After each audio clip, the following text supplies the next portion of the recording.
ఈరోజు మనం గవర్నర్ అనే టాపిక్ గురించి తెలుసుకుందాం. గవర్నర్ అనే వ్యక్తి రాష్ట్ర స్థాయిలో రాజ్యాంగ అధినేత. వాస్తవంగా ఒక అభ్యర్థి గవర్నర్ అనే టాపిక్ని అర్థం చేసుకోవాలి అంటే రాష్ట్రపతి అనే టాపిక్ చదివి ఉన్న వ్యక్తికి చాలా సులభం అండి. అంటే రాష్ట్రపతి అనే టాపిక్ అర్థం చేసుకున్న వ్యక్తులకి గవర్నర్ అర్థం చేసుకోవడం చాలా సులభం. ఎందుకంటే మనం గతంలో రాష్ట్రపతి గురించి ఆల్రెడీ చర్చించడం జరిగింది కాబట్టి రాష్ట్రపతి అనే టాపిక్ అభ్యర్థులకు తెలుసు అన్న దృక్పథంతో ఈ గవర్నర్ అన్న అంశం గురించి ఇక్కడ చర్చించడం జరుగుతోంది.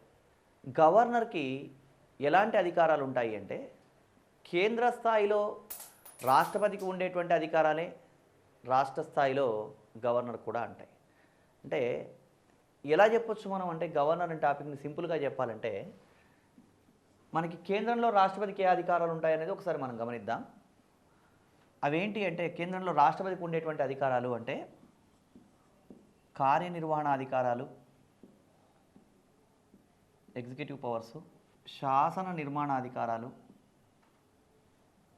ఆర్థిక అధికారాలు, న్యాయ అధికారాలు. ఈ అధికారాలన్నీ ఎవరికి ఉంటాయంటే రాష్ట్రపతికి ఉంటాయి. అదేవిధంగా రాష్ట్రపతికి ఇంకా ఏ అధికారాలు ఉంటాయి ఇవి కాకుండా అంటే సైనిక అధికారాలు, రాయబార అధికారాలు, అత్యవసర అధికారాలు. ఇక్కడ రాష్ట్రపతికి మిలిటరీ, అంబాసిడరీ, ఎమర్జెన్సీ, అత్యవసర అధికారాలు ఉంటాయి. మనం మాట్లాడుకున్న టాపిక్ ఏమో మనం మాట్లాడుకుంటుంది చర్చిస్తున్నది గవర్నర్ అండి. కానీ ఇక్కడ నేను చెప్పేటప్పుడు మీకు ఏమని చెప్తున్నానంటే రాష్ట్రపతికి ఉండే అధికారాలు ఏమున్నాయో మొదలు తెలుసుకోండి అని చెప్తున్నాను. ఆల్రెడీ మనం రాష్ట్రపతి అనే టాపిక్ చదివి ఉన్నాం కాబట్టి చర్చించాం కాబట్టి రాష్ట్రపతికి ఉండే కేంద్ర స్థాయిలో రాష్ట్రపతికి ఉండే అధికారాలే రాష్ట్ర స్థాయిలో గవర్నర్కు ఉంటాయి. కాకపోతే కొన్ని డిఫరెన్సెస్ ఉంటాయి. అంటే ఈ కార్యనిర్వహణ, శాసన నిర్మాణ, ఆర్థిక, న్యాయ అధికారాలు కేంద్రంలో రాష్ట్రపతికి ఉన్నట్టే రాష్ట్రంలో గవర్నర్ కూడా ఉంటాయి. కానీ రాష్ట్రపతికి సైనిక, రాయబార, అత్యవసర అధికారాలు ఉంటాయి. ఈ అధికారాలు ఎవరికి ఉండవు అంటే ఈ అధికారాలు గవర్నర్కి ఉండవు. ఒక్క మాటలో చెప్పాలి అంటే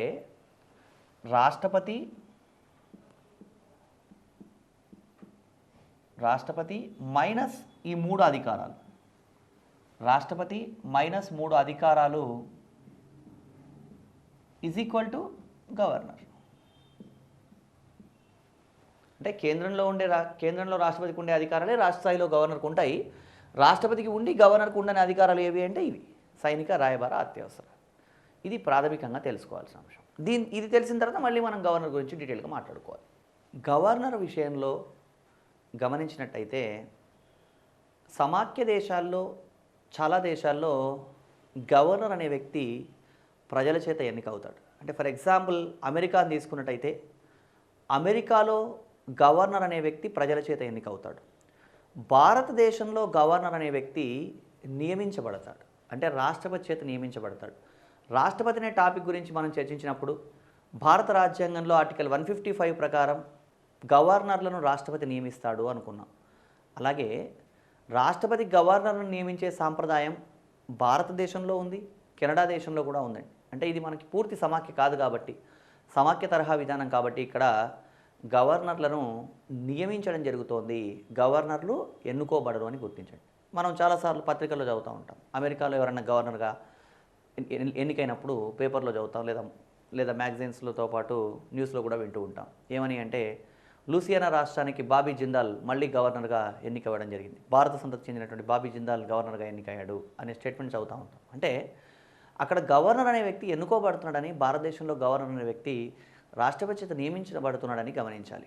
అసలు ఎందుకు గవర్నర్ నియమించబడుతున్నాడు అంటే దీనికి చాలా కారణాలు ఉన్నాయండి. ఎందుకు అంటే మొదట్లో గవర్నర్ అనే వ్యక్తి కూడా ప్రజల చేత ఎన్నుకోబడితే బాగుంటుందన్న వాదన కూడా ఉండేది.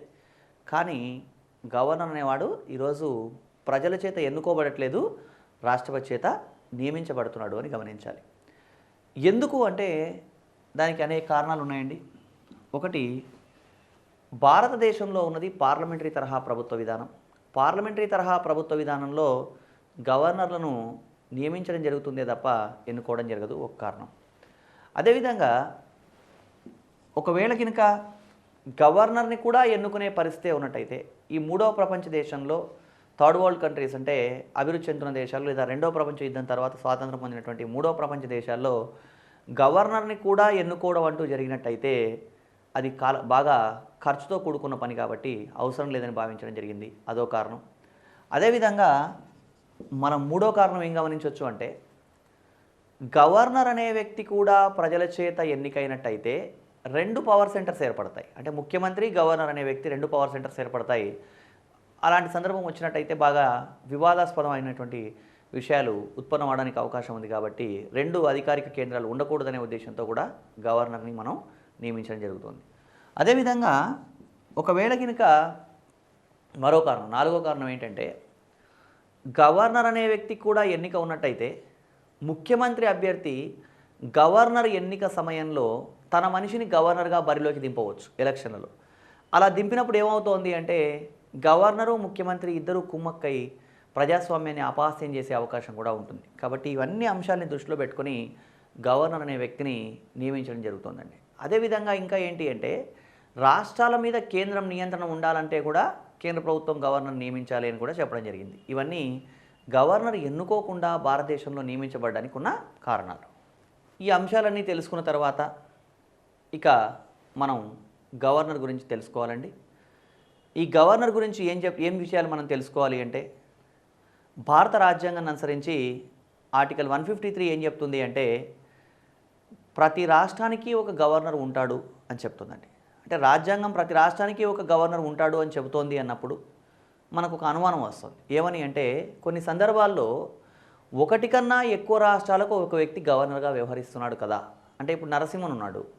నరసింహన్ అనే వ్యక్తి ఆంధ్రప్రదేశ్, తెలంగాణ రాష్ట్రాలు రెండింటికి గవర్నర్గా వ్యవహరిస్తున్నాడు.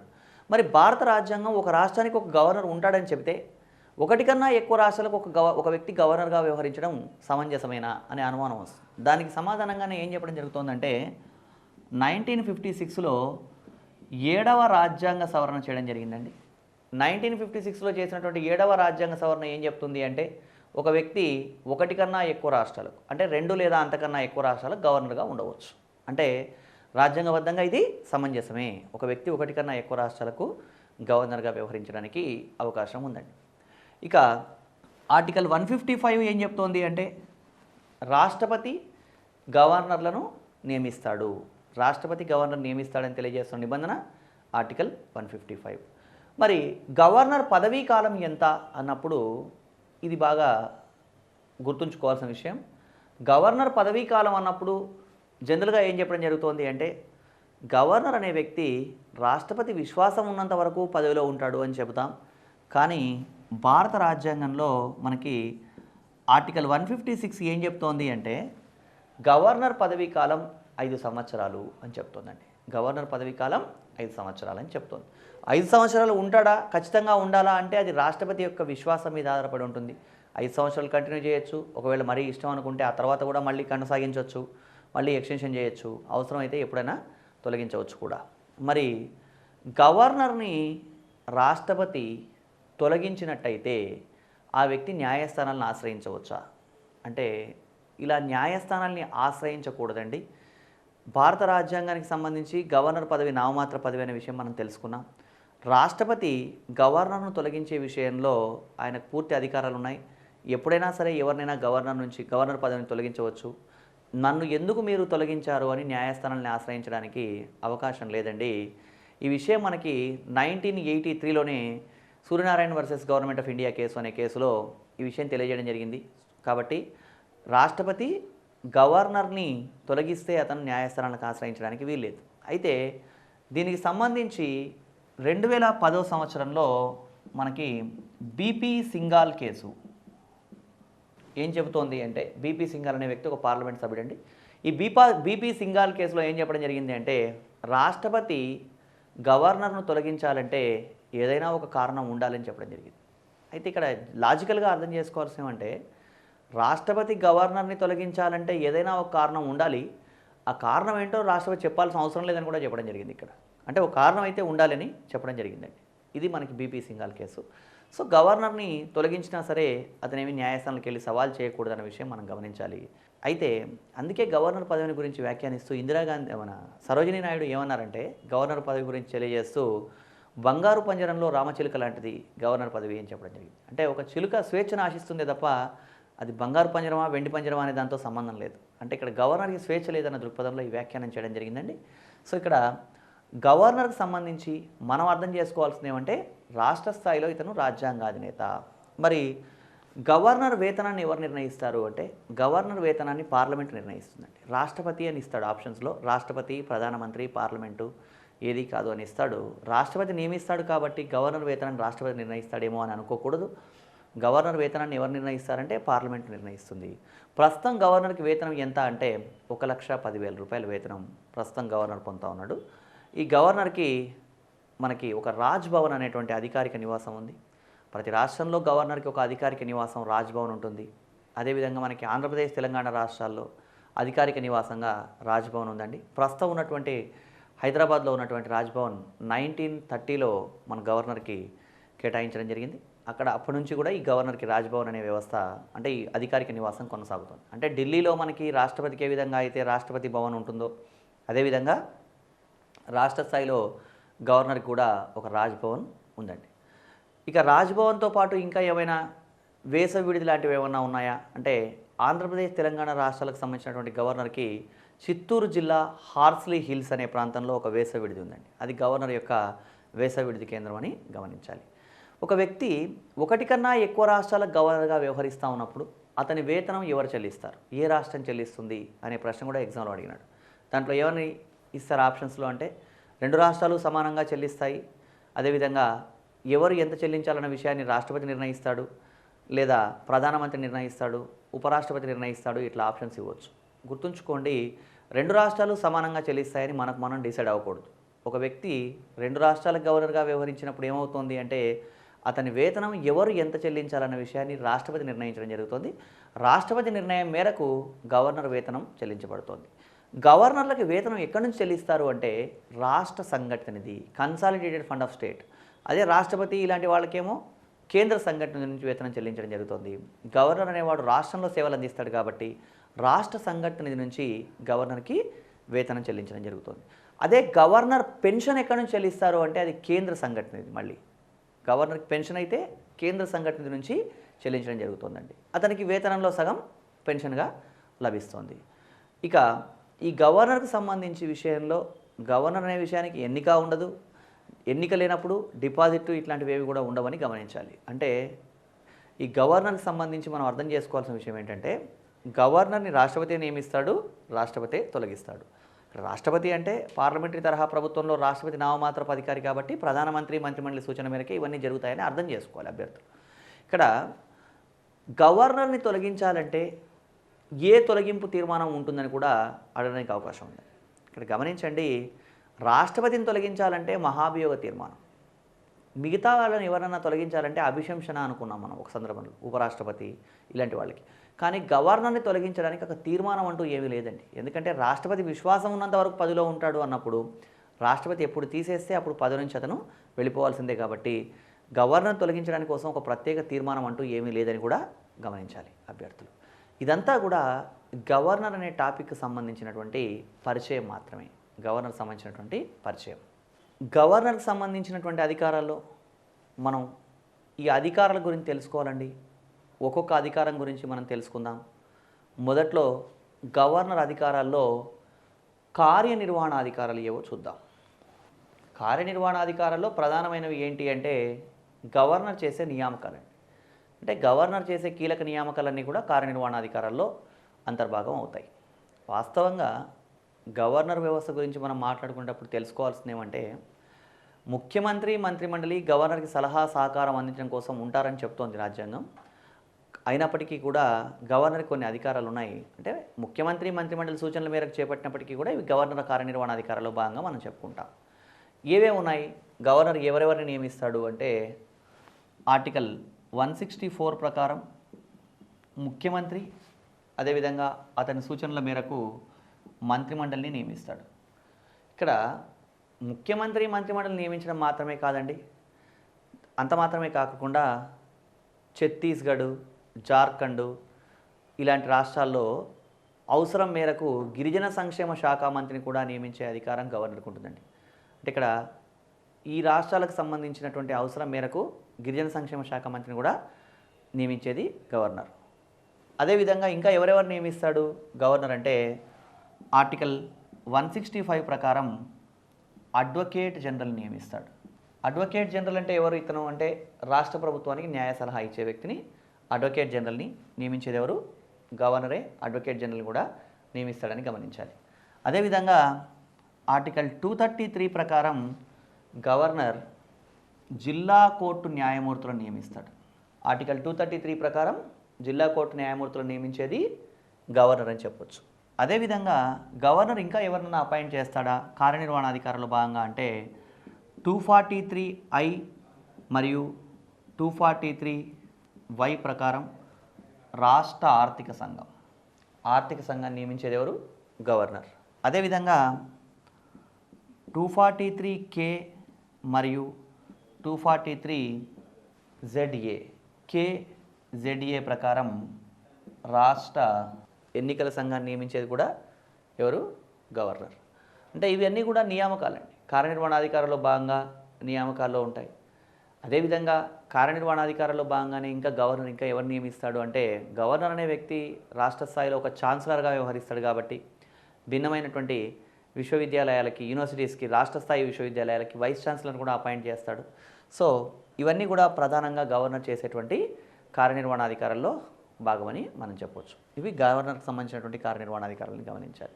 ఇక్కడ అభ్యర్థులు గవర్నర్ అనే టాపిక్ చదువుకునేటప్పుడు రాష్ట్రపతితో కంపేర్ చేసుకొని చదువుకోవడం వల్ల చాలా సులభంగా ఉంటుంది. ఒక పాయింట్లో రాష్ట్రపతి గవర్నర్ రెండూ అర్థమైన తర్వాత కార్యనిర్వహణాధికారాలను రాసుకుని ఒకవైపు రాష్ట్రపతికి ఉండే కార్యనిర్వహణాధికారులు మరోవైపు గవర్నర్ కార్యనిర్వహణాధికారులు కంపారిటివ్లీ చదువుకున్నట్టయితే బాగా టైం కూడా సేవ్ అవుతుంది.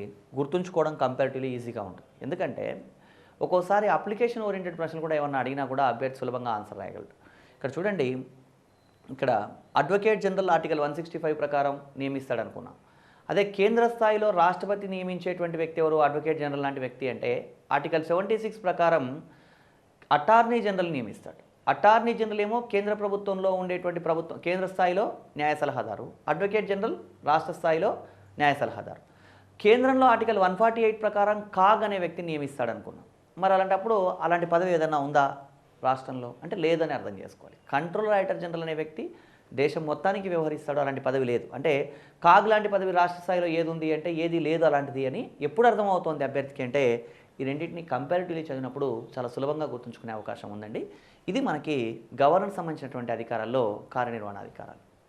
గవర్నర్ అధికారాల్లో కార్యనిర్వహణ అధికారాలు తెలుసుకున్న తర్వాత నెక్స్ట్ మనం తెలుసుకోవాల్సింది ఏంటి అంటే శాసన నిర్మాణ అధికారాలు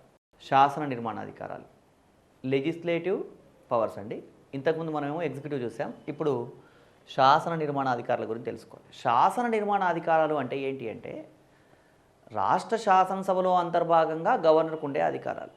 దీన్ని ఎలా చెప్పొచ్చు మనం అంటే భారత రాజ్యాంగంలో ఆర్టికల్ 168 ఏం చెప్తుంది అంటే విధానసభ ప్లస్ విధాన పరిషత్తు విధాన పరిషత్ అంటే అన్ని రాష్ట్రాల్లో ఉండాలని కాదు, ఒకవేళ ఉన్నట్టయితే విధానసభ విధాన పరిషత్తు plus governor is equal to రాష్ట్ర శాసనసభ. అంటే విధానసభ విధాన పరిషత్తు గవర్నర్ని కలిపితే రాష్ట్ర శాసనసభ అని చెప్తున్నాం. రాష్ట్రపతిని టాపిక్ మాట్లాడుకున్నప్పుడు కూడా ఆర్టికల్ 79లో లోక్సభ మరియు రాజ్యసభ మరియు రాష్ట్రపతి కలిపి అక్కడ పార్లమెంటు అని చెప్పుకున్నామండి. ఇక్కడ రాష్ట్ర స్థాయికి వచ్చినట్టయితే విధానసభ విధాన పరిషత్తు గవర్నర్ని కలిపి రాష్ట్ర శాసనసభ అంటాం. దీన్ని మనం ఎలా అర్థం చేసుకోవాలి అంటే గవర్నర్ అనేవాడు రాష్ట్ర శాసనసభలో అంతర్భాగం అని అర్థం చేసుకోవాలి. అంటే ఎగ్జామ్లో ప్రశ్న అడగవచ్చు, గవర్నర్ రాష్ట్ర శాసనసభలో సభ్యుడా కాదా అంటే మనం జనరల్గా చూసినప్పుడు విధానసభ ప్లస్ విధాన పరిషత్తు గవర్నర్ ఈజ్ ఈక్వల్ టు రాష్ట్ర శాసనసభ కాబట్టి గవర్నర్ అనే వ్యక్తి కూడా రాష్ట్ర శాసనసభలో సభ్యుడేమో అని అనుకునే అవకాశం ఉంది. కానీ గవర్నర్ అనే వ్యక్తి రాష్ట్ర శాసనసభలో అంతర్భాగం కానీ సభ్యుడు కాదు. సభ్యుడు అంటే అర్థం ఏంటి? గవర్నర్ ఎమ్మెల్యేనో ఎమ్మెల్సీనో అయితే సభ్యుడు అవుతాడు, కానీ గవర్నర్ ఎమ్మెల్యేనో ఎమ్మెల్సీయో కాదు కదా. అందుకని గవర్నర్ అనే వ్యక్తి రాష్ట్ర శాసనసభలో అంతర్భాగమే కానీ రాష్ట్ర శాసనసభలో సభ్యుడు కాదు. అక్కడ రాష్ట్రపతి కూడా అంతే, రాష్ట్రపతి పార్లమెంట్లో అంతర్భాగమే కానీ సభ్యుడు కాదు అని అర్థం చేసుకోవాలి. ఇవి మనకి ప్రధానమైనటువంటి అంశం అనేది ఈ అంశాన్ని ప్రాతిపదికగా రాష్ట్ర శాసనసభలో అంతర్భాగంగా గవర్నర్ చేపట్టే కార్యకలాపాలన్నీ కూడా మనకు శాసన నిర్మాణాధికారాల గురించి చర్చిస్తాయని చెప్పొచ్చు. అంటే ఏం చేస్తాడు శాసన నిర్మాణాధికారాల్లో భాగంగా గవర్నర్ అంటే మనకి ఆర్టికల్ 331 ప్రకారం గవర్నర్ అనే వ్యక్తి విధానసభకు ఒక ఆంగ్లో ఇండియన్ను నామినేట్ చేస్తాడు. ఆంగ్లో ఇండియన్ను నామినేట్ చేయవచ్చు. ఆంగ్లో ఇండియన్ను నామినేట్ చేయడానికి అవకాశం ఉందండి. అంటే గవర్నర్ కావాలనుకుంటే ఏం చేయొచ్చు, ఒక ఆంగ్లో ఇండియన్ను నామినేట్ చేయడానికి అవకాశం ఉందండి. అదేవిధంగా గవర్నర్ ఇంకా ఏం చేయొచ్చు అంటే ఆర్టికల్ 171 ప్రకారం విధాన పరిషత్లో 1/6 వంతు సభ్యులను నామినేట్ చేస్తాడు. అంటే ఎమ్మెల్సీలు ఉండే సభ, అంటే ఒకవేళ ఏదైనా రాష్ట్రంలో ఎమ్మెల్సీలు ఉండే సభ ఉన్నట్టయితే ఆ రాష్ట్రంలో 1/6 వంతు మందిని ఎవరు నామినేట్ చేస్తాడు, గవర్నర్ నామినేట్ చేస్తాడు అని అర్థం చేసుకోవాలి. అదేవిధంగా ఆర్టికల్ 174 ప్రకారం రాష్ట్ర శాసనసభ సమావేశాలు ఏర్పాటు చేస్తాడు. ఇంకా ఏం చేస్తాడు శాసన నిర్మాణ అధికారంలో భాగంగా గవర్నర్ అంటే ఆర్టికల్ 175 ప్రకారం రాష్ట్ర శాసనసభను ఉద్దేశించి ప్రసంగిస్తాడు.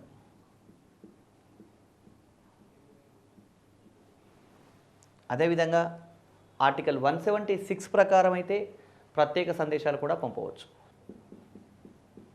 ఆర్టికల్ 176 ప్రకారం గవర్నర్ ప్రత్యేక సందేశాలు పంపవచ్చండి.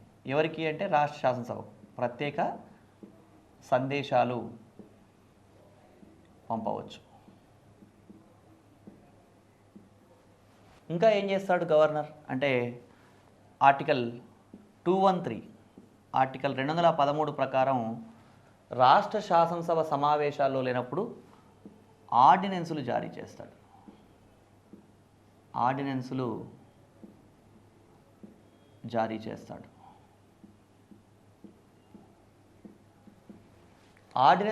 చేయడం అంటే ఏంటి అంటే రాష్ట్రపతి దగ్గర మనం ఆర్టికల్ 123 ప్రకారం రాష్ట్రపతి ఆర్డినెన్సులు జారీ చేస్తాడు అనుకున్నాం. ఆర్డినెన్స్ అంటే అత్యవసర ఆజ్ఞ. అంటే రాష్ట్ర శాసనసభ సమావేశాల్లో లేనప్పుడు ఆ అవసరం కోసం ఆర్డినెన్సులు జారీ చేసేవారు అత్యవసరంగా గవర్నర్ అని చెప్పుకోవాలి. ఇది 213 ప్రకారం ఆర్డినెన్సులు జారీ చేస్తాడు. అదేవిధంగా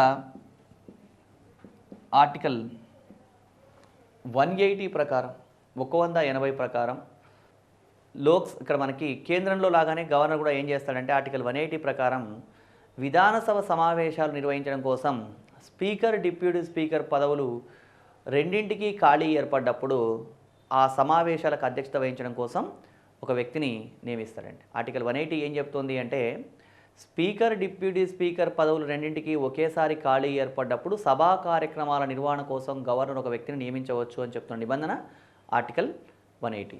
అదేవిధంగా ఆర్టికల్ 192 ప్రకారం ఎవరన్నా ఒక వ్యక్తులు అంటే ఇక్కడ రాష్ట్ర శాసనసభ సభ్యులు కనుక అనర్హులైనట్టయితే కేంద్ర ఎన్నికల సంఘాన్ని సంప్రదించి వాళ్ళను అనర్హులు అని ప్రకటించే అధికారం కూడా ఎవరికి ఉంటుంది అంటే గవర్నర్కే ఉంటుంది. ఇవన్నీ కూడా అంటే ఇక్కడ రాష్ట్ర స్థాయిలో గవర్నర్ అనేవాడు ఇక్కడ నామమాత్రపు అధికారి అయినప్పటికీ ఇతను రాజ్యాంగాధినేత కాబట్టి శాసన నిర్మాణ అధికారంలో భాగంగా గవర్నర్ ఈ అధికారాలన్నీ చెలాయిస్తాడు. ఒక అభ్యర్థి రాష్ట్రపతి అనే టాపిక్ చదివి మళ్ళీ గవర్నర్ చదివినప్పుడు అక్కడ రాష్ట్రపతికి సంబంధించినటువంటి శాసన నిర్మాణాధికారాలు, గవర్నర్ శాసన నిర్మాణాధికారాలు కంపారిటివ్లీ చదివినప్పుడు ఒక డౌట్ వస్తుంది. ఏమని అంటే అక్కడ ఆర్టికల్ 108 ప్రకారం ఉభయ సభల సంయుక్త సమావేశం ఏర్పాటు చేస్తాడు కదా రాష్ట్రపతి. అంటే ఏదైనా ఒక బిల్లు ఒక సభలో ఆమోదించి మరొక సభ ఆమోదించలేదనుకోండి, అలాంటప్పుడు జాయింట్ సిట్టింగ్ ఏర్పాటు చేసేది ఎవరు? అక్కడ ఆర్టికల్ 108 ప్రకారం రాష్ట్రపతి. మరి రాష్ట్రంలో గవర్నర్ అలా ఏర్పాటు చేయడా అంటే రాష్ట్రంలో అలా ఏర్పాటు చేసే అవకాశం లేదండి. రాష్ట్రంలో ఉభయ సభల సంయుక్త సమావేశం లేదని అభ్యర్థులు గమనించాలి. అంటే ఇదంతా కూడా ఎట్లా వస్తుంది అంటే కంపారిటివ్ స్టడీ చేసినప్పుడు అభ్యర్థికి వచ్చే క్లారిటీ ఇది. అదేవిధంగా కేంద్రంలో రాష్ట్రపతికి ఉన్నట్టే రాష్ట్రంలో గవర్నర్కి కూడా బిల్లుల ఆమోదం విషయంలో కొన్ని అధికారాలు ఉన్నాయి. అంటే ఆర్టికల్ 200 ప్రకారం గవర్నర్ అనేవాడు విధానసభ విధాన పరిషత్ రెండు ఒక బిల్లును ఆమోదిస్తే ఆ బిల్లు గవర్నర్కు రిజర్వ్ చేయబడుతోందండి. గవర్నర్ అనేవాడు బిల్లును ఆమోదిస్తే చట్టం అవుతోంది, లేదంటే ఆ బిల్లు అక్కడితో అంటే ఒకవేళ తిరస్కరించినట్టయితే అది రద్దయ్యే అవకాశం కూడా ఉంది. ఇవే మనకి గవర్నర్కు ఉండే విటో అధికారాలు అని కూడా మనం చెప్పొచ్చు. అసలు గవర్నర్ విటో అధికారాలు ఎలా ఉంటాయి ఏంటి అనే విషయాన్ని మనం అంతా డీటెయిల్గా ఒకసారి పరిశీలిద్దాం. ఇక్కడ ఒక రాష్ట్రంలో విధానసభ విధాన పరిషత్తు రెండూ ఉండవచ్చు, లేదా కొన్ని రాష్ట్రాల్లో కేవలం విధాన సభ మాత్రమే ఉండవచ్చు. ఎలా ఉన్నప్పటికీ కూడా ఇప్పుడు ఫర్ ఎగ్జాంపుల్ ఒక రాష్ట్రంలో విధానసభ విధాన పరిషత్ రెండూ ఉన్నాయనుకుంటే విధానసభ విధాన పరిషత్ రెండూ ఆమోదించిన తర్వాత ఒక బిల్లు ఎవరికి వస్తుంది అంటే గవర్నర్కి వస్తుంది. గవర్నర్కి వచ్చినప్పుడు గవర్నర్ ఈ విధంగా ఆమోదిస్తే ఏమవుతుంది బిల్లు అంటే చట్టం అవుతుంది. గవర్నర్ బిల్లు ఆమోదిస్తే చట్టం అవుతుంది. అదే ఒక రాష్ట్రంలో విధానసభ విధాన పరిషత్ రెండూ ఒక బిల్లును ఆమోదించిన తర్వాత గవర్నర్కి ఆ బిల్లును పంపినప్పుడు గవర్నర్ ఆ బిల్లును కనుక వ్యతిరేకిస్తే అంటే కంప్లీట్గా అతను నేను ఆమోదించనని చెప్తే దాన్నే మనం ఏమన్నాం రాష్ట్రపతి దగ్గర అంటే అబ్సల్యూట్ విటో, నిరపేక్ష విటో ఉపయోగిస్తే ఆ బిల్లు అక్కడితో అంతమవుతుంది. నిరపేక్ష విటోనే మనం ఏమన్నాం ఇంకా అంటే అబ్సల్యూట్ విటో లేదా నిరపేక్ష విటో అని చెప్పడం జరిగింది. కాబట్టి రాష్ట్ర విధానసభ విధాన పరిషత్తు రెండూ ఒక బిల్లును ఆమోదించి గవర్నర్ కూడా పంపినప్పుడు గవర్నర్ ఆ బిల్లును నిర్ద్వందంగా తిరస్కరిస్తే దాన్ని నిరపేక్ష విటో అంటాం. అలా నిరపేక్ష విటో చేస్తే ఆ బిల్లు అక్కడితో అంతమైపోతుంది. అలా కాకుండా ఒక బిల్లును విధానసభ విధాన పరిషత్ రెండూ ఆమోదించిన తర్వాత ఆ బిల్లు కనుక గవర్నర్కి పంపబడితే గవర్నరు ఆ బిల్లును పునఃపరిశీలనకు పంపాడు అనుకోండి. పునఃపరిశీలన అంటే ఏంటి అంటే ఈ బిల్లు ఇంకా ఏవైనా మార్పులు చేర్పులు చేయాలని ఆయన భావించి దాన్ని మళ్ళీ రాష్ట్ర విధానసభకు అదేవిధంగా విధాన పరిషత్కు పంపినట్టయితే ఆ బిల్లు కనుక మళ్ళీ యథాతథంగా వస్తే గవర్నర్ ఏం చేయాలి ఆ బిల్లును అంటే తప్పనిసరిగా ఆమోదించాలి. ఈ పునఃపరిశీలనని మనం పంపడాన్ని ఏమంటామంటే సస్పెన్స్ విటో లేదా తాత్కాలిక విటో అంటాం. అంటే రాష్ట్రపతితో కంపేర్ చేసినప్పుడు గవర్నర్కి నిరపేక్ష విటో అధికారం ఉంది, అదేవిధంగా సస్పెన్స్ విటో అధికారం కూడా ఉంది.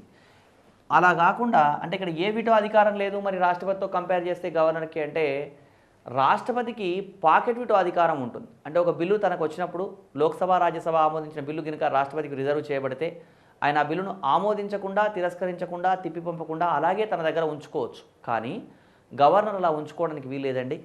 ఏదైనా ఒక బిల్లును విధానసభ విధాన పరిషత్ ఆమోదించిన తర్వాత గవర్నర్కి పంపినట్టయితే గవర్నర్ ఆ బిల్లు విషయంలో ఇంకా ఏమైనా ఇది రాష్ట్ర హైకోర్టు పరిధికి మించి ఉందని కనుక భావించినట్టయితే ఆర్టికల్ 201 ప్రకారం దాన్ని రాష్ట్రపతికి రిజర్వ్ చేస్తాడండి. రాష్ట్రపతికి రిజర్వ్ చేస్తాడు ఎవరు? గవర్నర్. అంటే ఇలా రాష్ట్రపతికి రిజర్వ్ చేయడానికి కూడా అవకాశం ఉంది. రాష్ట్రపతికి రిజర్వ్ చేస్తే రాష్ట్రపతి ఏం చేయొచ్చు? ఒక రాష్ట్ర బిల్లుని అంటే ఆమోదించవచ్చు, ఆమోదిస్తే బిల్లు చట్టం అవుతుంది, తిరస్కరిస్తే ఆ బిల్లు అక్కడితో అంతమవుతుంది. పునఃపరిశీలనకు కూడా పంపవచ్చు. పునఃపరిశీలనకు పంపిన బిల్లు మళ్ళీ యథాతథంగా రాష్ట్రపతికి వచ్చినట్టయితే రాష్ట్ర శాసనసభ నుంచి ఆ బిల్లును రాష్ట్రపతి తప్పనిసరిగా ఆమోదించాల్సిన అవసరం లేదు. ఈ విషయం రాష్ట్రపతి దగ్గర కూడా మనం చర్చిస్తాం. ఒక కేంద్ర బిల్లు లోక్సభ రాజ్యసభ రెండూ ఆమోదించిన బిల్లు కనుక రాష్ట్రపతి పునఃపరిశీలనకు పంపితే తనకు వచ్చిన తర్వాత ఆ బిల్లు యథాతథంగా వస్తే రాష్ట్రపతి తప్పనిసరిగా ఆమోదించాలి. కానీ ఇక్కడ రాష్ట్ర బిల్లు అయినప్పుడు ఒక రాష్ట్ర బిల్లు గవర్నర్ ద్వారా రాష్ట్రపతికి వస్తే రాష్ట్రపతి ఆ బిల్లును మళ్ళీ పునఃపరిశీలనకు పంపినట్టయితే ఆ బిల్లు మళ్ళీ యథాతథంగా వచ్చినా సరే గవర్నర్ అనే రాష్ట్రపతి అనే వ్యక్తి ఆ బిల్లును తప్పనిసరిగా ఆమోదించాల్సిన అవసరం అయితే లేదు. ఇంకా ఏం చేయొచ్చు రాష్ట్రపతి అంటే ఆ బిల్లును పాకెట్ విడో చేయవచ్చు. అంటే ఆ బిల్లును ఆమోదించకుండా తిరస్కరించకుండా తిప్పి పంపకుండా అలాగే తన దగ్గరే నిలిపి ఉంచుకోవచ్చు. ఇంకా కావాలి అంటే ఆర్టికల్ 143 ప్రకారం రాష్ట్రపతి సుప్రీంకోర్టు సలహాను కూడా కోరవచ్చు ఆ బిల్లు విషయంలో. సో ఇక్కడ మనం గవర్నర్ అనే టాపిక్ మాట్లాడుకుంటున్నాం కాబట్టి గవర్నర్ సంబంధించినటువంటి శాసన నిర్మాణ అధికారాలు కాబట్టి ప్రధానమైనవి. శాసన నిర్మాణ అధికారంలో భాగంగా బిల్లు ఆమోదం కూడా గవర్నర్కు ఉంటుంది. ఈ రాష్ట్ర స్థాయిలో గవర్నర్కు శాసన నిర్మాణ అధికారంలో భాగంగా బిల్లుల ఆమోదం విషయంలో ఎలాంటి అధికారాలు ఉంటాయంటే బిల్లు విషయంలో ఆమోదిస్తే చట్టం అవుతుందని, అదేవిధంగా విటో అధికారాన్ని ప్రధానంగా తీసుకున్నట్టయితే నిరపేక్ష విటో అదేవిధంగా సస్పెన్స్ విటో అధికారాలు ఉంటాయని, పాకెట్ విటో అధికారం గవర్నర్కు ఉండదని మనం గమనించాలి. ఇవి గవర్నర్కి సంబంధించినటువంటి శాసన నిర్మాణ అధికారాలు. ఆర్డినెన్స్ అంటే అత్యవసర ఆజ్ఞ. అంటే రాష్ట్ర శాసనసభ సమావేశాల్లో లేనప్పుడు ఆ అవసరం కోసం ఆర్డినెన్సులు జారీ చేసేవారు అత్యవసరంగా గవర్నర్ అని చెప్పుకోవాలి. ఇది 213 ప్రకారం ఆర్డినెన్స్లు జారీ చేస్తాడు. అదేవిధంగా ఆర్టికల్ 180 ప్రకారం 180 ప్రకారం ఇక్కడ మనకి కేంద్రంలో లాగానే గవర్నర్ కూడా ఏం చేస్తాడంటే ఆర్టికల్ 180 ప్రకారం విధానసభ సమావేశాలు నిర్వహించడం కోసం స్పీకర్, డిప్యూటీ స్పీకర్ పదవులు రెండింటికి ఖాళీ ఏర్పడ్డప్పుడు ఆ సమావేశాలకు అధ్యక్షత వహించడం కోసం ఒక వ్యక్తిని నియమిస్తాడండి. ఆర్టికల్ 180 ఏం చెప్తుంది అంటే స్పీకర్, డిప్యూటీ స్పీకర్ పదవులు రెండింటికి ఒకేసారి ఖాళీ ఏర్పడ్డప్పుడు సభా కార్యక్రమాల నిర్వహణ కోసం గవర్నర్ ఒక వ్యక్తిని నియమించవచ్చు అని చెప్తున్న నిబంధన ఆర్టికల్ 180. అదేవిధంగా ఆర్టికల్ 192 ప్రకారం ఎవరన్నా ఒక వ్యక్తులు అంటే ఇక్కడ రాష్ట్ర శాసనసభ సభ్యులు కనుక అనర్హులైనట్టయితే కేంద్ర ఎన్నికల సంఘాన్ని సంప్రదించి వాళ్ళను అనర్హులు అని ప్రకటించే అధికారం కూడా ఎవరికి ఉంటుంది అంటే గవర్నర్కే ఉంటుంది.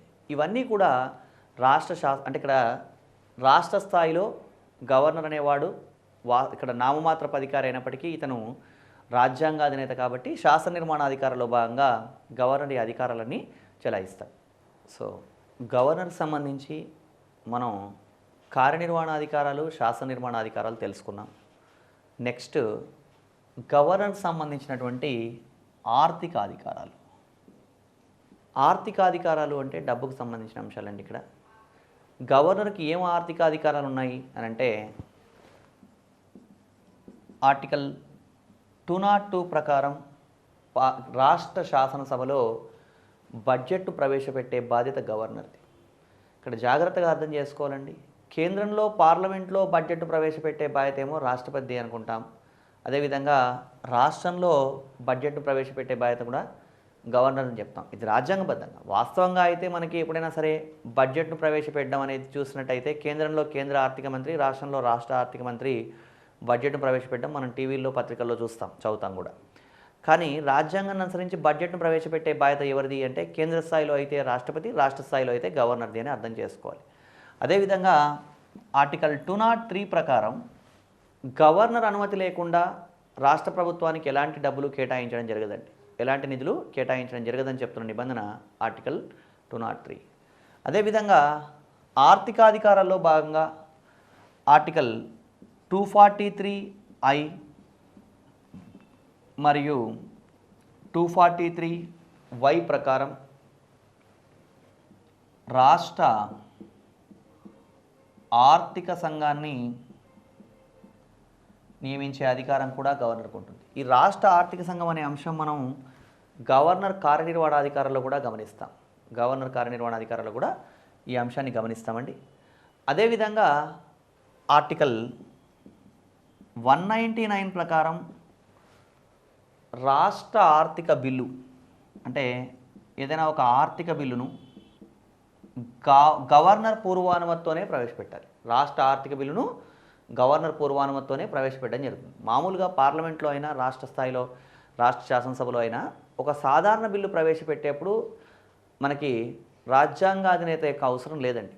కానీ ఆర్థిక బిల్లు ప్రవేశపెట్టేప్పుడు అవసరం. అంటే రాష్ట్రంలో ఒక ఆర్థిక బిల్లును ఇంట్రడ్యూస్ చేయాలి అంటే గవర్నర్ పూర్వానుమతి అవసరం. గవర్నర్ పూర్వానుమతితోనే ఆర్థిక బిల్లును ప్రవేశపెట్టాలి అని చెప్తున్న నిబంధన ఏది అంటే ఆర్టికల్ 199. ఇవన్నీ ఏంటి అంటే గవర్నర్కి సంబంధించినటువంటి ఆర్థిక అధికారాలు. గవర్నర్ అధికారాల్లో మనం కార్యనిర్వహణ, శాసన నిర్మాణ, ఆర్థిక అధికారాల గురించి తెలుసుకున్నాం. నెక్స్ట్ మనం తెలుసుకోవాల్సిన అధికారాలు ఏంటి అంటే న్యాయ అధికారాలు. న్యాయ అధికారాలు అంటే ఏంటి, ఏవి న్యాయ అధికారాలు అనే విషయం మనం గమనిస్తే గవర్నర్కి సంబంధించినటువంటి న్యాయ అధికారాన్ని మనం డీటెయిల్గా అర్థం చేసుకోవాలండి. ఒక మాటలో చెప్పాలంటే కేంద్రంలో రాష్ట్రపతికి ఎలాంటి న్యాయ అధికారాలు ఉంటాయో రాష్ట్ర స్థాయిలో గవర్నర్కి అలాంటి న్యాయ అధికారాలే ఉంటాయి. అంటే రాష్ట్రపతికి అయితే ఆర్టికల్ 72 ప్రకారం క్షమాభిక్షాధికారాలు ఉంటాయి. అదేవిధంగా గవర్నర్కి అయితే ఆర్టికల్ 161 ప్రకారం క్షమాభిక్షాధికారాలు ఉంటాయి. ఈ ఆర్టికల్ 161 ప్రకారం గవర్నర్కు ఉండేటువంటి క్షమాభిక్షాధికారాలు ఏంటి అంటే ఈ క్షమాభిక్షాధికారాన్ని మనం గమనించినట్టయితే కేంద్ర స్థాయిలో రాష్ట్రపతికి ఉండే క్షమాభిక్షాధికారాలే రాష్ట్ర స్థాయిలో గవర్నర్ కూడా ఉంటాయి. అంటే పార్డన్, రీప్రైవ్, రెస్పైట్ ఇట్లాంటి అన్ని అధికారాలు ఉంటాయండి. క్షమాభిక్ష అంతా యాజ్ ఇట్ ఈస్గా ఉంటుంది. కాకపోతే కొన్ని చిన్న చిన్న డిఫరెన్సెస్ ఉంటాయి, అవి మనం అర్థం చేసుకోవాలి. దేశంలో ఏ న్యాయస్థానం విధించిన ఏ శిక్షకైనా క్షమాభిక్ష పెట్టే అధికారం రాష్ట్రపతికి ఉంది. అదేవిధంగా కోర్టు మార్షల్, సైనిక న్యాయస్థానాలు విధించే శిక్షలకు కూడా క్షమాభిక్ష పెట్టే అధికారం ఎవరికి ఉంది అంటే రాష్ట్రపతికి ఉంది. అయితే గవర్నర్కి రాష్ట్ర స్థాయిలో ఇలాంటి అధికారాలే ఉంటాయి, కానీ గవర్నర్ అనే వ్యక్తి మరణశిక్షకు క్షమాభిక్ష పెట్టే అధికారాన్ని కలిగి ఉండడు. అంటే మరణశిక్ష విషయంలో గవర్నర్ క్షమాభిక్ష అధికారం లేదని గుర్తించాలి. ఆ విషయంలో నిర్ణయం తీసుకునే అధికారం ఎవరికి ఉంది అంటే రాష్ట్రపతికే ఉంది. మరణశిక్షను కావాలంటే గవర్నర్ ఏం చేయగలడు అంటే వాయిదా వేయగలడు. అంటే గరిష్టంగా ఒక 2 నెలల కాలం వరకు మరణశిక్షను వాయిదా వేసే అధికారం గవర్నర్కే ఉంటుంది తప్ప గవర్నర్ అనే వ్యక్తికి మరణశిక్షను పూర్తిగా రద్దు చేసేటువంటి అధికారం అయితే లేదని గమనించాలి. ఇంకా రాష్ట్రపతికి కోర్టు మార్షల్ అంటే సైనిక న్యాయస్థానాలు విధించే శిక్షలకు కూడా క్షమాభిక్ష పెట్టే అధికారం ఉంటుంది.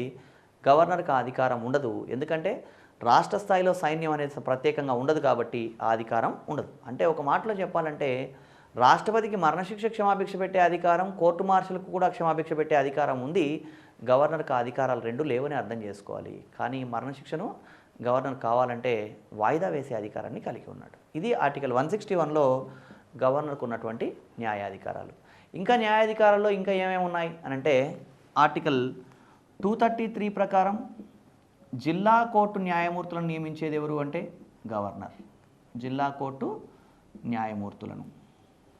అదేవిధంగా గవర్నర్ ఇంకా ఎవరిని అపాయింట్ చేస్తాడు అంటే ప్రధానంగా ఈ జిల్లా కోర్టు న్యాయమూర్తులను నియమిస్తాడండి. ఆర్టికల్ 217 ఆర్టికల్ 217 ప్రకారం రాష్ట్రపతి హైకోర్టు న్యాయమూర్తులను, సంబంధిత రాష్ట్ర హైకోర్టు న్యాయమూర్తులను నియమించేటప్పుడు గవర్నర్ని సంప్రదిస్తాడు. ఇది మనకి గవర్నర్కు ఉండేటువంటి అధికారాలండి. ఇంకా ఏమున్నాయి గవర్నర్ న్యాయాధికారాలు అని అంటే ఇక్కడ గమనించండి. ఈ అధికారాలు చదువుకునేటప్పుడు కంపారిటివ్లీ చదువుకోవడం అభ్యర్థికి చాలా సులభం అండి. అంటే ఫర్ ఎగ్జాంపుల్ ఆర్టికల్ 72లో రాష్ట్రపతికి క్షమాభిక్ష పెట్టే అధికారాలు ఉన్నాయి. ఆర్టికల్ 161 గవర్నర్ క్షమాభిక్ష పెట్టే అధికారాలు ఉన్నాయి. ఆర్టికల్ 124 ప్రకారం సుప్రీంకోర్టు న్యాయమూర్తులు నియమించేది రాష్ట్రపతి. ఆర్టికల్ 217 ప్రకారం హైకోర్టు న్యాయమూర్తులు నియమించేది రాష్ట్రపతి. ఇక్కడ 233 అంటే 233 ప్రకారం 233 ప్రకారం జిల్లా కోర్టు న్యాయమూర్తులు నియమిస్తాడు. ఇక్కడ ఇట్లా కంపారిటివ్లీ చదువుకున్నప్పుడు ఈజీగా అర్థమవుతుంది, మళ్ళీ కన్ఫ్యూజ్ అయ్యే అవకాశం కూడా లేదండి. అదేవిధంగా కావాలనుకుంటే ఆర్టికల్ 234 కూడా మన గవర్నర్కు ఉన్నటువంటి న్యాయాధికారంలో భాగం అని చెప్పొచ్చు. ఎలా అంటే గవర్నర్ను సంప్రదించే ఆర్టికల్ 234 ప్రకారం రాష్ట్ర జ్యుడిషియల్ సర్వీస్ ఉద్యోగుల్ని నియమించడం జరుగుతుందండి. అంటే రాష్ట్ర జ్యుడిషియల్ సర్వీస్ ఉద్యోగుల్ని నియమించేటప్పుడు గవర్నర్ని సంప్రదించడం అనేది ఉంటుంది. అంటే ఇక్కడ ఒక గవర్నర్ని, ఆ రాష్ట్ర గవర్నర్ని, అదేవిధంగా హైకోర్టుకు సంబంధించినటువంటి న్యాయమూర్తిని సంప్రదించి అక్కడ జ్యుడిషియల్ సర్వీస్లో రిక్రూట్మెంట్ చేయడం జరుగుతుందండి. సో ఇవన్నీ కూడా గవర్నర్ సంబంధించినటువంటి న్యాయ అధికారాలని మనం చెప్పవచ్చు. ఆర్థిక అధికారాలు, న్యాయాధికారాలు. గవర్నర్ అధికారాలు మనం గమనించినట్టయితే రాష్ట్రపతికి ఉండే అధికారాలే రాష్ట్ర స్థాయిలో గవర్నర్కు ఉంటాయనుకున్నాం. అవి మనకి కార్యనిర్వహణ, శాసన నిర్మాణ, ఆర్థిక, న్యాయ ఈ అధికారాలు ఉన్నాయి. మరి సైనిక, రాయబార, అత్యవసర అధికారాలు ఎవరికి ఉంటాయంటే రాష్ట్రపతికి ఉన్నాయనుకున్నాం. ఈ సైనిక, రాయబార, అత్యవసర అధికారాలు ఎవరికి లేవు అంటే గవర్నర్కి ఈ అధికారాలు లేవని గుర్తించాలి. మరి వీటి తర్వాత గవర్నర్కి కొన్ని విచక్షణాధికారాలు కూడా ఉన్నాయి. వాటి గురించి కూడా మనం చర్చించాలి. గవర్నర్కు ఉన్నటువంటి విచక్షణాధికారాల గురించి చర్చిద్దాం. Discriminatory powers. ఈ విచక్షణాధికారాలు ఏంటి? గవర్నర్కు ఉన్న విచక్షణాధికారాలు ఏంటి అంటే విచక్షణాధికారం అంటే తనకు తానే చేపట్టే అధికారం అండి. ఇంకా సింపుల్గా చెప్పాలంటే సాధారణంగా గవర్నర్ ఏ నిర్ణయం తీసుకోవాలన్నా ముఖ్యమంత్రి, మంత్రిమండలిని సంప్రదించి నిర్ణయం తీసుకోవడం జరుగుతుంది. అయితే ముఖ్యమంత్రి, మంత్రిమండలి సలహా లేకుండా కానీ లేదా ముఖ్యమంత్రి, మంత్రిమండలి సలహాకు వ్యతిరేకంగా కానీ గవర్నర్ ఏవైనా నిర్ణయాలు తీసుకున్నట్టయితే వాటిని విచక్షణాధికారాలు, డిస్క్రిమినేటరీ పవర్స్ అని చెప్తాం. ఈ విచక్షణాధికారాలను కూడా మళ్ళీ మనం 2 రకాలుగా డివైడ్ చేయొచ్చండి. అవేంటి అంటే రాజ్యాంగబద్ధ విచక్షణాధికారాలు,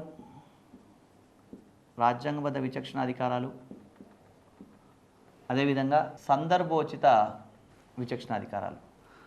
రాజ్యాంగబద్ధ విచక్షణాధికారాలు అంటే రాజ్యాంగంలోనే గవర్నర్కి అధికారాలు లభించాయండి. అలా లభిస్తే వాటిని రాజ్యాంగబద్ధ విచక్షణాధికారాలు అంటాం. సందర్భోచిత విచక్షణాధికారాలు అంటే ఆ సందర్భాన్ని బట్టి గవర్నర్ నిర్ణయం తీసుకుంటే వాటిని సిచ్యువేషనల్ డిస్క్రిమినేషన్, సందర్భోచిత విచక్షణాధికారాలు అంటాం. రాజ్యాంగబద్ధంగా గవర్నర్కి ఎలాంటి విచక్షణాధికారాలు లభించాయో మనం తెలుసుకుందాం. ఫస్ట్ ఇక్కడ రాజ్యాంగబద్ధంగా గవర్నర్కి ఎలాంటి అధికారాలు ఉన్నాయి అంటే విచక్షణాధికారాల్లో భాగంగా ఒక రాష్ట్ర బిల్లును, అది సాధారణ బిల్లు కావచ్చు లేదా ఆర్థిక బిల్లు కావచ్చు, ఒక రాష్ట్ర బిల్లును రాష్ట్రపతికి పంపాలి అంటే గవర్నరు ముఖ్యమంత్రి మంత్రిమండలిని సంప్రదించాల్సిన అవసరం లేదు. ఆయన సొంత నిర్ణయం తీసుకోవచ్చు. అంటే ఇది రాజ్యాంగబద్ధంగా గవర్నర్కి లభించినటువంటి అధికారమే. అంటే ఒక రాష్ట్ర బిల్లును గవర్నర్ అనేవాడు రాష్ట్రపతికి పంపాలంటే ఎవరి పర్మిషను తీసుకోవాల్సిన అవసరం లేదని గమనించాలి. అదేవిధంగా ఒక రాష్ట్రంలో రాష్ట్రపతి పాలన విధించమని సూచించే సందర్భంలో ఏదైనా ఒక రాష్ట్రంలో పాలన రాజ్యాంగ నియమాలకు విరుద్ధంగా జరుగుతుందని భావించినా లేదా ఇంకేదైనా కారణం ఉన్నప్పటికీ కూడా అవి గమనించి సంబంధిత రాష్ట్రంలో రాష్ట్రపతి పాలన విధించమని కేంద్రానికి గవర్నర్ సూచిస్తాడు. ఈ విధంగా సూచించేటప్పుడు గవర్నర్ ఎవరి సలహాను తీసుకోవాల్సిన అవసరం లేదు. సొంతంగా ఆయన కేంద్ర ప్రభుత్వానికి అలా సూచన చేయవచ్చు. అదేవిధంగా ముఖ్యమంత్రి నుంచి ఏదైనా ఒక సమాచారాన్ని కోరే విషయంలో కూడా, అంటే ముఖ్యమంత్రి నుంచి ఏదైనా ఒక సమాచారాన్ని కోరవచ్చు. అదేవిధంగా ముఖ్యమంత్రికి మంత్రిమండలికి ఏదైనా ఒక సమాచారాన్ని అంటే మంత్రిమండలికి తెలియజేయమని ముఖ్యమంత్రికి కూడా సూచించవచ్చు అండి. ఇలాంటి అధికారాలు కూడా మనకి విచక్షణాధికారాల్లో భాగంగానే చెప్పవచ్చు. అంటే గవర్నర్ అనే వ్యక్తికి ఇలాంటి విచక్షణాధికారాలు సందర్భోచితంగా మనకి లభిస్తేనేమో అవి సందర్భోచిత అంటాము. రాజ్యాంగబద్ధంగా లభిస్తున్నాయి కాబట్టి ఇక్కడ రాజ్యాంగబద్ధ విచక్షణాధికారాలు అంటున్నాం. ఇంకా ఎలాంటి విచక్షణాధికారాలు ఉన్నాయి అంటే గవర్నర్ అనేవాడు రాజ్యాంగబద్ధంగానే కొన్ని రాష్ట్రాలకు సంబంధించి విచక్షణాధికారాలు కలిగి ఉంటాడండి. అవేంటి అంటే ఆర్టికల్ 371 సిరీస్లో ఉన్నటువంటి అనేక నిబంధనలు అండి. మహారాష్ట్ర, విదర్భ, అస్సాం, మణిపూర్, ఆంధ్రప్రదేశ్ ఈ రాష్ట్రాలకు సంబంధించి గవర్నర్ అనేవాడు ముఖ్యమంత్రి మంత్రిమండలి సూచనలకు సలహాలకు వ్యతిరేకంగా కూడా నిర్ణయాలు తీసుకోవచ్చు. వాటికి సంబంధించినటువంటి అధికారాలన్నీ కూడా రాజ్యాంగబద్ధంగా లభించే విచక్షణాధికారాలుగా చెప్పవచ్చు. ఇక సందర్భోచిత విచక్షణాధికారాలు అంటే ఏంటి అంటే ఈ సందర్భోచిత విచక్షణాధికారాల్లో మనం అర్థం చేసుకోవాల్సింది ఏంటి అంటే ఆ సిచ్యువేషన్ను బట్టి గవర్నర్ డిస్క్రిమినేషన్ ఉంటుంది. ఆ సందర్భాన్ని బట్టి గవర్నర్ నిర్ణయం తీసుకుంటాడు. అంటే ఫర్ ఎగ్జాంపుల్ ఏదైనా ఒక సందర్భంలో ఏదైనా ఒక రాష్ట్రంలో ఏ రాజకీయ పార్టీకి సరైన మెజారిటీ రాలేదనుకుందాం. అంటే ఫర్ ఎగ్జాంపుల్ 119 స్థానాలు ఉన్నటువంటి ఒక రాష్ట్ర విధానసభలో ఒకళ్ళకేమో 50 స్థానాలు వచ్చాయి, ఇంకొకళ్ళకి 10 స్థానాలు వచ్చాయి, ఇంకొకళ్ళకి 40 స్థానాలు వచ్చాయి, ఇంకొకళ్ళకి 19 స్థానాలు వచ్చాయి అనుకోండి. ఇట్లా అంటే భిన్నమైన రాజకీయ పార్టీలు ఎన్నికల్లో పోటీ చేస్తే ఆ రాష్ట్ర శాసనసభలో ఇలా వేరు పార్టీలకు వేరు మెజార్టీలు వచ్చాయనుకోండి. అలాంటప్పుడు ఎవరిని ముఖ్యమంత్రిగా నియమించాలి? గవర్నర్ అనే వ్యక్తి ముఖ్యమంత్రిగా నియమించాలంటే సగం కన్నా ఎక్కువ స్థానాలు వచ్చి ఉండాలి. సగం కన్నా ఎక్కువ అంటే 119 స్థానాలు ఉన్నటువంటి రాష్ట్ర విధానసభలో ప్రభుత్వాన్ని ఏర్పాటు చేయాలంటే 60 స్థానాలు వచ్చి ఉండాలి. 60 స్థానాలు వస్తే కరెక్ట్గా సగం అవుతుంది. కాబట్టి ఇక్కడ ఎవరికీ సగం కన్నా ఎక్కువ స్థానాలు రాలేదు. అలాంటప్పుడు ఎవరిని ముఖ్యమంత్రిగా పిలవాలి అంటే జనరల్గా 50 స్థానాలు వచ్చిన వ్యక్తిని ముఖ్యమంత్రిగా పిలిచే అవకాశం ఉందని మనం అనుకుంటాం. కానీ కావాలనుకుంటే గవర్నరు అందరికన్నా తక్కువ స్థానాలు 10 స్థానాలు వచ్చిన వ్యక్తిని కూడా ముఖ్యమంత్రిగా ఆహ్వానించి ముఖ్యమంత్రిగా నియమించేయవచ్చు. అయితే ముఖ్యమంత్రిగా 10 స్థానాలు వచ్చిన వ్యక్తిని నియమిస్తే అతను ముఖ్యమంత్రిగా కొనసాగుతాడా అంటే మెజారిటీ లేకుంటే కొనసాగలేడు. కాకపోతే ఏంటి అంటే గవర్నర్ ఏమని భావించవచ్చు అంటే ఈ 10 స్థానాలు వచ్చినటువంటి వ్యక్తి 50 స్థానాలు వచ్చిన వ్యక్తిని లేదా 40 స్థానాలు వచ్చిన వ్యక్తిని కలుపుకొని అతను ముందుకెళ్ళగలడని, సంకీర్ణం ఏర్పాటు చేయగలడని నమ్మినట్టయితే అలా అందరికన్నా తక్కువ స్థానాలు వచ్చిన వాళ్ళని కూడా అతను ముఖ్యమంత్రిగా పిలిచే అవకాశం ఉందండి. సో ఇక్కడ ఇలాంటి విషయాలు బాగా వివాదాస్పదం అవుతున్నాయి. అంటే వాస్తవంగా ఎవరికి ఎక్కువ స్థానాలు వచ్చాయో వాళ్ళని పిలిచినట్టయితే ప్రభుత్వాన్ని ఏర్పాటు చేయడానికి వాళ్ళు ప్రయత్నం చేయడం సమంజసంగా ఉంటుంది. కానీ ఈ సందర్భోచిత విచక్షణాధికారాల వల్లనే గవర్నర్ పదవి బాగా వివాదాస్పదం అవుతుంది. కొన్ని సందర్భాల్లో మెజారిటీ ఉన్న ప్రభుత్వాన్ని పక్కన పెట్టి కూడా మెజారిటీ లేని వాళ్ళకు కూడా అవకాశం ఇచ్చే సందర్భాలు కూడా ఉన్నాయి. ఇలాంటి నేపథ్యంలో గవర్నర్ రామ్లాల్ అనే వ్యక్తి ఎన్టీఆర్ ప్రభుత్వాన్ని పదవీచ్యుతుని చేసి ఎన్టీఆర్ను పదవీచ్యుతుని చేయడం జరిగింది. ఆ సందర్భంలో గవర్నర్ రామ్లాల్ బాగా వివాదాస్పదం అవడం జరిగింది. అంటే మెజారిటీ ఉన్నా కూడా మెజారిటీ లేదు అని, మెజారిటీ నిరూపించుకోమని ఇలాంటి సందర్భాలు కొన్ని జరిగినాయి. సో కాబట్టి ఇక్కడ ఈ గవర్నర్కి సందర్భోచిత విచక్షణాధికారాలు ఎప్పుడు వస్తాయంటే ఏ రాజకీయ పార్టీకి సరైన మెజారిటీ అంటే ప్రభుత్వాన్ని ఏర్పాటు చేయడానికి కావాల్సినంత మెజారిటీ లేనప్పుడు, అప్పుడు ప్రభుత్వాన్ని ఏర్పాటు చేయాల్సి వచ్చినప్పుడు గవర్నర్ ఈ విచక్షణాధికారాన్ని ఉపయోగించడం జరుగుతుంది. అదేవిధంగా గవర్నర్ అనే వ్యక్తి ఒక్కొక్కసారి మెజారిటీ ఉన్న ప్రభుత్వాన్ని కూడా పక్కన పెట్టి వేరే వాళ్ళకి అవకాశం ఇచ్చిన సందర్భాలు కూడా మనం అనేక సందర్భాల్లో చూడడం జరిగింది. మరి గవర్నర్గా నియమించబడాలంటే ఇవన్నీ గవర్నర్ అధికారాలండి. గవర్నర్గా ఒక వ్యక్తి నియమించబడాలంటే ఏం అర్హతలు ఉండాలి అంటే భారతీయ పౌరసత్వం ఉండాలి, 35 సంవత్సరాల వయస్సు ఉండాలని చెప్పడం జరిగింది. కావాలనుకుంటే ఇతర అర్హతలు ఏమన్నా ఉన్నట్టయితే ఆ అర్హతల్ని నిర్ధారించడం కోసం పార్లమెంట్ ఏమన్నా ఇతర అర్హతల్ని కూడా నిర్ధారించవచ్చు. గవర్నర్ని నియమించేది రాష్ట్రపతి. గవర్నర్ చేత ప్రమాణ స్వీకారం చేయించేది ఎవరు అంటే సంబంధిత రాష్ట్ర హైకోర్టు ప్రధాన న్యాయమూర్తి గవర్నర్ చేత ప్రమాణ స్వీకారం చేయిస్తాడని గమనించాలి. అదేవిధంగా గవర్నర్కు సంబంధించి ఎవరు గవర్నర్గా ఉండాలి అనే విషయంలో మనకి అనేక సూచనలు చేయడం జరిగిందండి. మొదటి పాలనా సంస్కరణ సంఘం సూచనలు చేసింది. అదేవిధంగా 1983-88 మధ్యకాలంలో పనిచేసినటువంటి సర్కారియా కమిషన్ సూచనలు చేయడం జరిగింది. 2005 సంవత్సరంలో ఏర్పాటైనటువంటి మనకి రెండవ పాలనా సంస్కరణ సంఘం సూచనలు చేయడం జరిగింది. వీటన్ని అదేవిధంగా 2000 సంవత్సరం 2002 సంవత్సరం మధ్యకాలంలో పనిచేసినటువంటి వెంకటాచలయ కమిషన్, రాజ్యాంగ సమీక్ష కమిషన్ కూడా అనేక సూచనలు చేయడం జరిగింది ఎవరు గవర్నర్గా ఉండాలి అని.